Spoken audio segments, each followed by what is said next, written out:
Les exercices sensoriels permettent de cibler directement et efficacement et l'activité du mental et la gestion des émotions.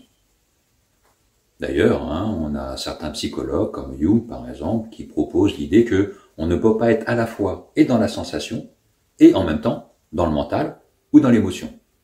Bon, je suis pas psychologue, peut-être que certains ou certaines parmi vous diront que je prends de sérieux raccourcis. Mais n'empêche que je vous propose de faire l'expérience. Demandez à quelqu'un autour de vous de vous tendre sa main, et dans sa main, vous allez déposer un objet. Et demandez-lui quelle est la sensation qu'il perçoit. C'est chaud, froid, lourd, léger. Vous le laissez réfléchir, vous le laissez répondre, et posez-lui la question après. À quoi est-ce qu'il pensait à ce moment-là? Eh bien, il ne pensait pas. Il était dans le présent, dans la réceptivité à sa sensation. Ces exercices sont pratiques pour travailler la présence à soi, la prise de recul sur un événement ou à la sortie d'un conflit, par exemple, voire pendant le conflit, sur la concentration, être capable de se centrer sur quelque chose à un moment donné pendant un peu plus de 3 minutes. Si on veut se dire que par exemple, voilà, je travaille 25 minutes, je fais une pause de 5 minutes et puis je recommence. Et surtout, ils sont utilisables dans le quotidien, y compris en pleine activité professionnelle, au moment où on en a besoin, sur un conflit, pleine réunion, par exemple. Dans des périodes de vie difficiles, plutôt qu'avoir un petit moulin qui tourne dans la tête de façon un peu récurrente et surtout plombante, démotivante, fatigante, revenir à ces sensations, c'est aussi se réancrer, pouvoir se ressourcer, retrouver en soi une présence. Ce sont des exercices simples qui permettent de se réancrer en soi, donc de vivre pleinement sa réalité, de reprendre les rênes de sa vie. Pour vivre pleinement les choses, le seul moyen véridique, c'est de passer par les perceptions, parce que ce sont les perceptions qui nous permettent de prendre conscience de ce qui nous entoure. 2 citations, 2 phrases qui racontent un peu ça. Il ne suffit pas de savoir que le sable est chaud, il faut que je le sente sous les pieds. Et une autre proposition, dans le même ordre d'idées, il y a une différence entre connaître le chemin et arpenter le chemin. On peut toujours savoir que les sensations sont importantes, mais tant qu'on est là-dedans, on est dans le mental. Il faut les vivre et lâcher le mental pour rééquilibrer un peu les différentes dimensions de notre être. Dans une autre vidéo sur le stress, on prend l'image d'une ancre sur un bateau. Si le bateau est à la surface, que la tempête arrive, le bateau va se laisser balloter, voire se laisser emporter par les vagues et perdre le contrôle de sa direction. Maintenant, s'il y a une ancre qui est posée, les vagues feront toujours le même mouvement, mais le bateau, avec son ancre, lui, va rester sur place, il sera beaucoup plus stable. Eh bien, c'est la même image.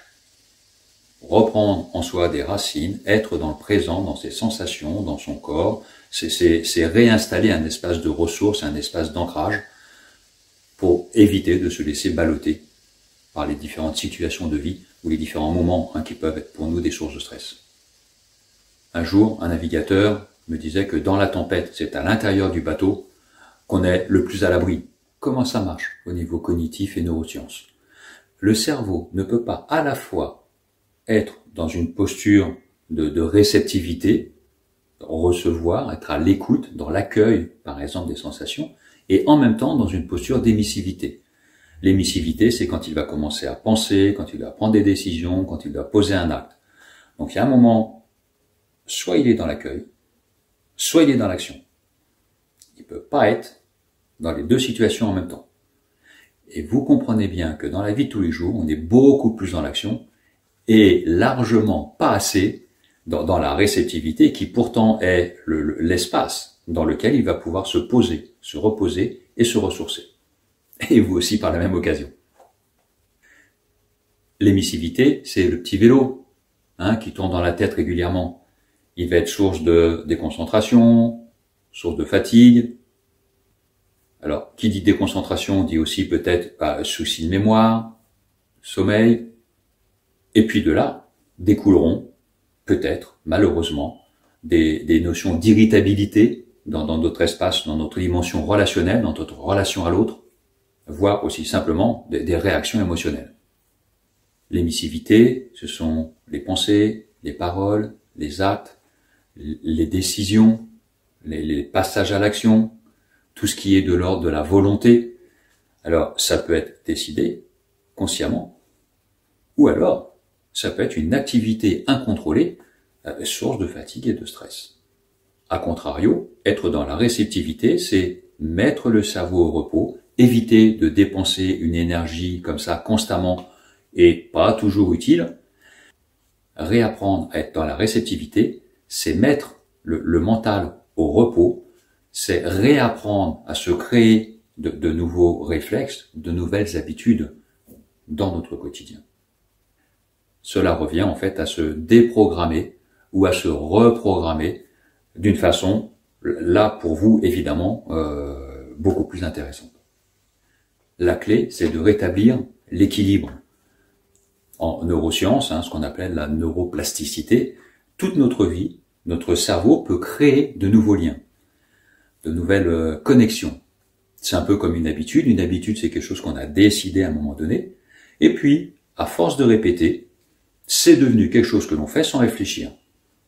Un peu comme une trace dans la neige. La première fois qu'on passe, il y a juste quelques petits pas.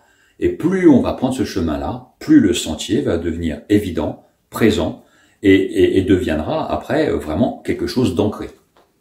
Ces nouvelles habitudes que l'on vous propose de mettre en place, c'est une façon d'habituer le cerveau, de le rééduquer et de l'habituer justement à fonctionner différemment et en l'occurrence de façon plus équilibrée, donc plus positive pour nous. La première étape est d'apprendre cette notion de réceptivité. Il s'agit de laisser venir à vous une sensation sans la chercher, sans la juger, juste l'accueillir. Le goût que vous avez dans la bouche quand vous dégustez un mets délicat, par exemple, le contact de l'air sur le bord des narines. Vous voyez, on n'est pas en train de chercher une image, on n'est pas en train de chercher une pensée. Le contact du tissu, si on laisse les doigts glisser sur le vêtement. Juste prendre le temps d'accueillir le chant d'un oiseau. La deuxième étape sera ensuite de décider qu'à un moment donné, vous allez vous mettre en état de réceptivité par rapport à une sensation particulière, quel que soit celui de nos 5 sens que vous allez choisir. Par exemple, je vais décider, quand j'ouvre la porte, ou plutôt quand je ferme la porte à clé, de le faire consciemment. Donc à ce moment-là, je vais, en même temps que je ferme la porte, que je tourne la clé, je vais être le plus possible en état de réceptivité entre le moment où je commence à tourner et le moment où j'ai par exemple retiré la clé de la porte. Vous allez voir que c'est un peu comme le fer à repasser, ça va vous éviter régulièrement de vous demander si vous avez bien éteint le fer à repasser ou si vous avez bien fermé la porte. Et puis, chemin faisant, vous allez aussi vous habituer à mieux maîtriser consciemment tous les aspects d'émissivité, être capable de vous concentrer pendant un temps sur un devoir, sur une préparation d'examen, mais éviter pour le coup d'être constamment dispersé, et ça c'est quelque chose qu'on va retrouver dans le monde professionnel. On est constamment interpellé, interrompu, et rares sont les moments où on peut vraiment se centrer consciemment sur une chose et avancer sur celle-ci sans forcément être dérangé par le reste. C'est ce qui va permettre, par exemple, de dire pendant 20 minutes je travaille et pendant 10 minutes je prends un café ou je vais voir les collègues. A contrario, ça va vous éviter pendant 20 minutes de vous dire vivement que j'ai fini et du coup pendant ces 20 minutes-là de penser au café ou aux collègues. Avec cette conscience et cette meilleure maîtrise du mental, on arrive aussi, via les sensations, à avoir un meilleur contrôle des émotions. Parce que, justement, on est plus présent à soi.